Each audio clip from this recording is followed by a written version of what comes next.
Is social media sucking the life out of you, taking up all your time, effort, attention, energy? It's like one of those toxic friends constantly trauma dumping on you and giving you very little in return. It's time to take the power back. It's time to flip the script. I'm not saying you have to switch off from social media or even consume it less. All I'm saying is instead of consuming the emotions from social media, you consume the lessons. In this video, I'm going to tell you about 5 lessons you can learn from social media that is going to actually make you happier, more content, more relaxed. My name is Rai. I am a former media presenter and director. And in this space, I break down all those things that make us into our personality, all those little things that build our own personal brand. And learning to take the best out of every situation is one prime factor in that. There is a word called Paramhansa, which means the great swan. When swans eat, they take a gulp in the water, right? So along with the food, a lot of water also goes into their mouth, but they don't retain that dirty water. They retain the food and the water simply goes out of their mouth. Their mouths are designed in that way. We need to design our lives and our social media consumption in that way, that we all become Paramhansas. So here are 5 ways that you can become the master of social media and not its slave, observing and consuming only the lessons. So lesson number 1, you are the top 1%.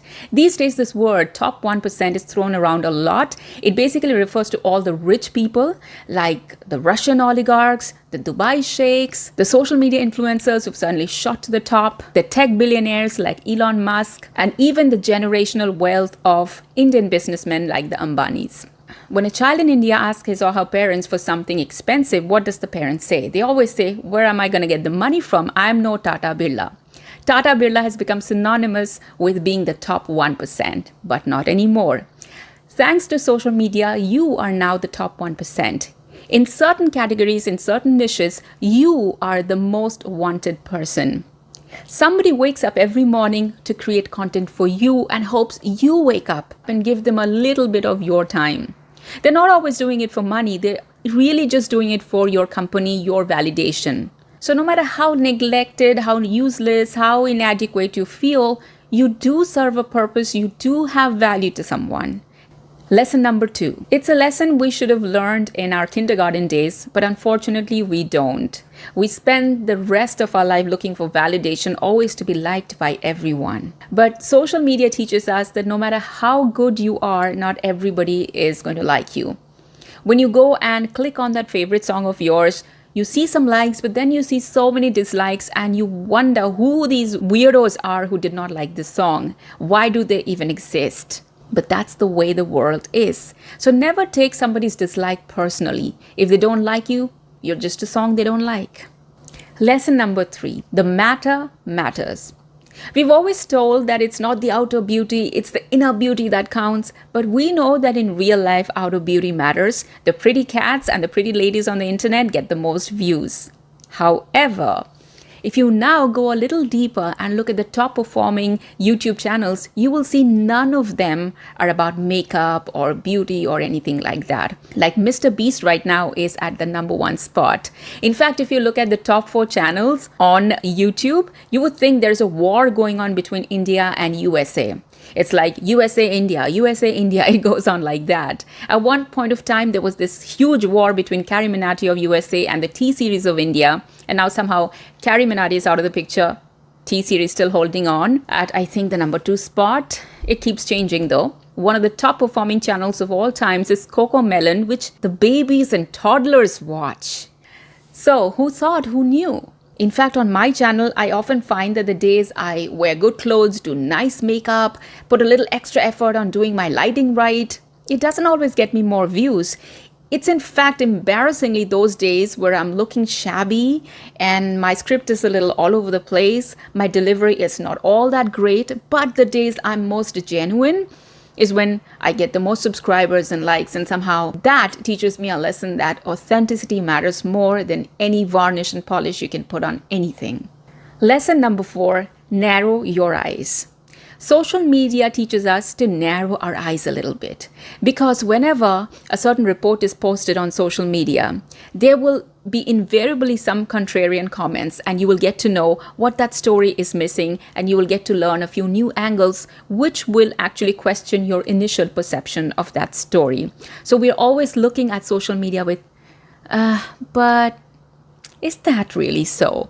That little bit of skepticism is kept alive by social media. We don't take everything at face value. These days, when you see a social media video and you don't know whether it's real or AI, there is always someone who's going to point out to something that helps us confirm, oh, you look at that shadow, that's AI. So social media teaches us not to be vulnerable, not to be too gullible, to always question what we see. And I think that's a very valuable lesson to learn, that anyone can fool you anytime, no matter how intelligent you are. So it's important to keep up a little bit of that guard up for our own good. This reminds me of a very funny story. I once went to this small place called Siliguri, which is near Darjeeling, which is near Nepal, but it's in India. And there was a new radio station coming up. So they had invited me to give the new radio jockeys a talk as sort of training. So I took a flight and I landed up there. And there was a whole bunch of people. We sat around and we were doing scripts, and I was teaching them how you should smile and talk at the same time, because everybody was very nervous and they were very serious and closed up. And I said, you smile and you read. But there was this one girl who simply couldn't smile when she reads. And I said, what happened? Why aren't you smiling when you're reading? She said, I physically cannot smile when I read because I have really thin eyes. And when I smile, my eyes absolutely close up and I can't read anymore. I remember having a good laugh about it. And I know this story is completely irrelevant to the point I'm making, but people whose eyes become really narrow when they smile look really cute, I think. And I told you this story just to remind you to narrow your eyes when you consume social media. And last but not the least, I'm going to tell you about the first mover advantage. Long time ago, I was working in this office and there was a tiff between me and another girl. And I was sharing what happened with another colleague, and she gave me this advice that you should be the first one to go up and talk to your boss about this before the other girl does.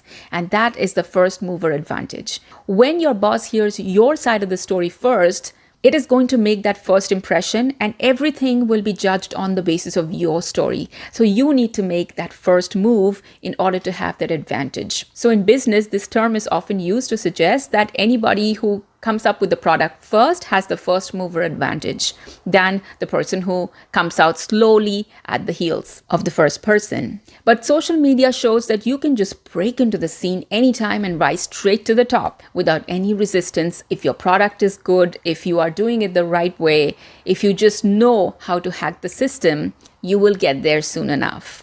And so no matter what conditions you've been brought up in, where you are in life right now, this does not mean just because you are in the lowest of the lows right now that you will continue to be in that spot forever. You just need to figure out the way to the top. Anybody can figure out the way is what the algorithm teaches us. And the algorithm keeps changing, so you need to keep up. And that's one of the valuable lessons I need you to take away from social media. And those were the 5 lessons I wanted to share with you today. If you like them, please do like and subscribe. Subscribe to this channel because it's a new channel and every subscriber is a celebration for me. And on that note, I'm going to switch out of this video, but I'll see you in the next one.